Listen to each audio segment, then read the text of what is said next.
반갑습니다. 테슬라 관련 주요 소식을 정리하겠습니다. 첫 번째로 살펴볼 내용은 체코에서 통과된 자율주행 책임 소재 관련 법안입니다. 얼마 전 노르웨이에서도 테슬라의 FSD가 시작될 수 있는 법적인 환경이 마련되었다라는 소식을 전해드렸는데, 이번 체코 같은 경우는 단순하게 FSD를 시작할 수 있는 환경이 아니라 무감독 버전 FSD를 시작할 수 있는 법적인 토대를 마련하였습니다. 사실 관련 내용은 작년 말에 처음으로 확인이 되었는데, 이번에 새롭게 확인된 내용은 체코에서 이 법안을 통과시켰다는 것입니다. 자율주행에서 가장 중요한 내용 중 하나가 만약 사고가 난다면 누가 책임을 지는가입니다. 이와 관련해서 체코에서는 자율주행 도중에 사고가 일어나게 된다면 제조사에서 책임을 져야 되고, 만약 자율주행이 운전자에게 개입을 요구했음에도 불구하고 운전자가 개입하지 않아서 사고가 나게 된다면 운전자가 책임을 진다라는 법안이 2026년 1월부터 시작이 되게 됩니다.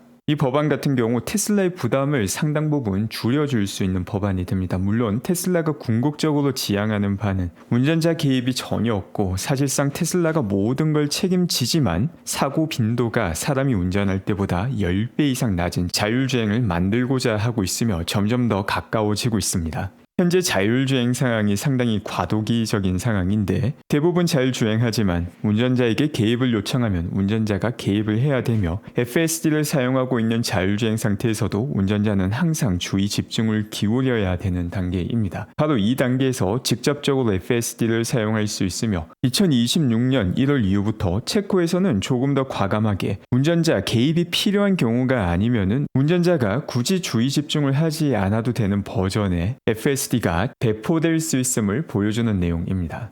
이 같은 내용이 지난 5월 말에 다루었던 자율주행 촉진에 그대로 부합하는 내용입니다. 미국에서 먼저 자율주행 연방 단위 허가를 이야기하였고, 노르웨이나 체코 같은 국가에서도 점점 더 FSD의 문을 열고 있습니다. 중국 같은 경우 아직 무감독까지 허가가 되지는 않았지만 자율주행에 아주 진심인 모습을 보여주고 있습니다. 이처럼 여러 국가에서 조금 더 자율주행에 우호적인 규제를 만들게 된다면 자율주행 관련 허가는 더욱더 속도를 내게 됩니다. 그 밖에 4월달 유럽에서 테슬라 차량 판매가 생각보다 높지 않다, 문제가 있는 것 아니냐라는 이야기가 조금 나오고 있습니다.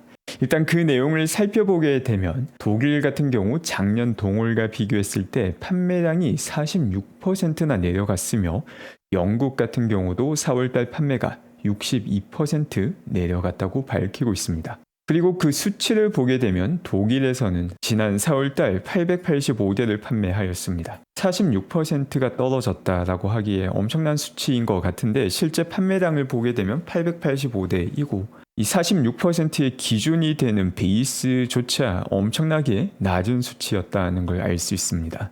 왜 이런 현상이 발생하는가? 바로 이 자료를 보면 그 패턴이 너무나도 명확합니다.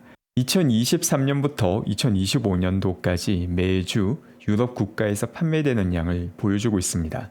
이를 보게 되면 우상향하긴 하는데, 우상향했다가 내려가고 다시 우상향했다 내려가고, 이와 같은 패턴이 총 4번 일어나게 됩니다. 바로 분기 초에는 인도가 여전히 진행 중인 경우가 많기 때문에 인도량이 크게 많이 일어나지 않으며, 분기 말에 대부분의 인도가 일어나는 모습을 보일 수 있습니다. 이런 패턴이 반복되는 이유는 간단합니다. 최대한 많은 유럽 국가에 필요한 수요를 만족시키기 위해서 배송거리가 먼 곳을 먼저 출발시키기 때문입니다. 배송거리가 멀지 않은 국가 같은 경우 분기 말에 바로 인도할 수 있기 때문에 배송거리가 먼 국가와 배송거리가 가까운 국가 모두 동시에 인도되기 시작하는 게 분기 말이 됩니다. 이는 기가 베를린에서 만들고 있는 차량에도 그대로 적용이 되고, 중국에서 만들어서 수출하는 차량에도 그대로 적용이 됩니다. 전체 인도량에서 아주 작은 부분을 담당하는 게 분기 초, 바로 2분기 같은 경우 4월입니다. 그 4월 안에서 특정 국가에서 46%, 62% 감소했다라고 마치 엄청난 일인 것처럼 말을 하는데, 그 양을 보게 되면 1000대도 되지 않습니다. 이게 바로 장님이 코끼리 뒷다리 만지면서 어떤 동물인지 다 파악했다라고 이야기하는 실사판이 되는 것입니다. 지금 자료는 유럽 15개 국가에 연간 테슬라가 몇 대의 차량을 판매했는지를 보여주는 자료입니다. 사실 2017년도 이전부터도 비슷한 패턴이 매번 반복되었습니다. 조금 올라갈 때도 있고, 크게 점프할 때도 있고, 조금 내려갈 때도 있고, 이 패턴은 항상 반복이 되었는데, 이렇게 조금 내려갈 때마다 불필요한 호들갑과 노이즈들이 많이 나오게 됩니다. 2024년 같은 경우 유럽에서 판매량이 조금 감소하였는데 이때도 상당한 호들갑이 많이 나왔고, 그리고 올해도 그 호들갑의 여운이 여전히 남아있는 상황입니다. 보다 정확한 내용을 알기 위해서는 실제 중국에서 몇 대를 생산하였고 또 몇 대가 중국 내에서 팔렸는지 수출로 물량이 나갔는지를 확인하게 되면 더욱더 정확한 정보를 알 수 있게 되며 4월 중국 생산량과 전체 판매량 정보는 며칠 내에 나오게 됩니다. 그 밖에 테슬라에서는 지난주 10K-A 공시 자료를 발표하였습니다. 원래 테슬라는 5월 중에 주총이 언제 열리는지를 발표하곤 하였습니다. 그런데 올해 같은 경우 주총이 열리는 시간이 아직까지 확정이 되지 않았다라는 내용이 이 공시 자료에 담겨 있습니다. 주총이 열리는 날짜가 확정되게 되면 새롭게 발표를 하겠다라는 내용이 담겨 있는데, 이번 주총은 여러 가지로 의미가 큰 주총이 되게 됩니다. 테슬라가 본격적으로 로보택시를 시작하는 첫 해이기도 하며 또 동시에 일론 머스크 보상안과 관련된 내용이 포함될 가능성이 높습니다. 맥코메익이라는 희대의 코미디언 같은 판사가 주주들의 찬성에도 불구하고 일론 머스크 보상안을 2번이나 철회하는 판단을 내렸습니다. 여기에 대응해서 일론 머스크의 보상안이 어떻게 처리될지와 관련된 논의가 들어갈 가능성도 상당히 높으며, 사실상 일론 머스크는 지금까지 스탁 옵션을 제외하고 월급을 받고 있지 않은 상태이기 때문에, 또 과거에 제시하였던 보상안 같은 경우 향후 10년, 20년을 생각하며 제시하였던 보상안인데 이걸 조기 달성했죠. 조기 달성을 했기 때문에 오히려 축하해야 되는데 이게 철회가 된 상황에서 또 다음 보상안은 어떻게 될지와 관련된 논의가 이번 주총에서 진행될 가능성도 아주 높습니다. 지금 보시는 영상은 스페이스X에서 공개한 4시간짜리 영상입니다. 바로 우주에서 보는 지구 영상입니다. 이 영상을 보면 스페이스X가 얼마나 놀라운 일들을 많이 성취하고 있는지, 처음 스페이스X가 나왔을 때는 일론 머스크라는 뜬금없는 사람이 무슨 민간인이 로켓 회사를 만드냐라는 비판을 많이 받았습니다. 이처럼 지구와 국제우주정거장을 오고 가는 드래곤 우주선은 물론이고 로켓을 쏘아 올리는 것조차 불가능할 것이다 라는 이야기가 많았죠. 하지만 지금은 재착륙으로 재사용 가능한 로켓 시대를 열었으며 그 어떤 기업보다 많은 로켓과 많은 수화물을 우주로 쏘아 올리고 있는 게 스페이스X입니다.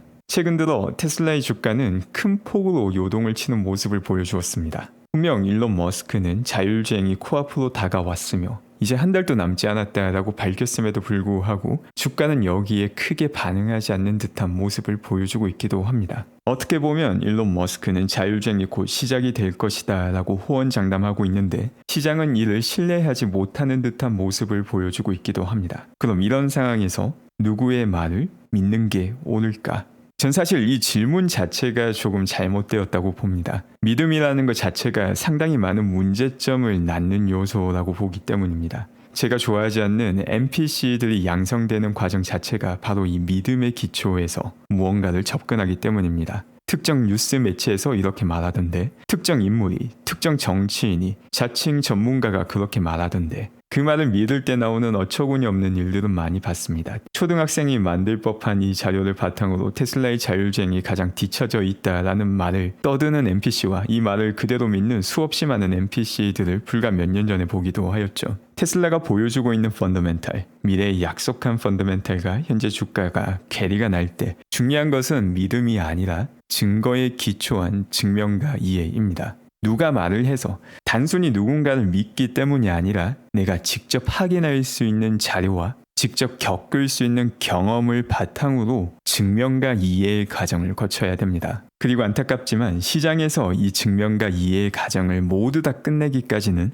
상상 이상으로 긴 시간이 걸리는 경우도 있습니다. 시장에서 내가 이해와 증명을 통해서 받아들인 내용에 동의하기까지는 상상 이상으로 긴 시간이 걸릴 수 있습니다. 그렇기 때문에 지속 가능한 투자가 중요하죠. 그리고 도저히 이해와 증명으로도 무언가를 납득하기 힘든 추상적인 내용이 있다. 그렇기 때문에 결국은 누군가를 믿어야 한다면 누구를 믿는 게 가장 합리적인지에 대해서도 고민할 필요가 있습니다. 지금 화면에 나오고 있는 우주선, 재착륙이 가능한 우주선, 화성으로 가는 우주선, 현실 세계와 디지털 AI를 새롭게 만들고 있는 사람, 사람과 인공지능이 공존하기 위해서 사람의 뇌파를 읽을 수 있는 칩을 만드는 사람, 처음으로 전기차 시대를 열고 에너지 저장 장치로 전력 산업을 뒤바꾸는 사람, 이처럼 굵직굵직한 산업에서 모두 성공한 사람이 바라보는 미래가 맞을 확률이 훨씬 더 높지 않겠습니까?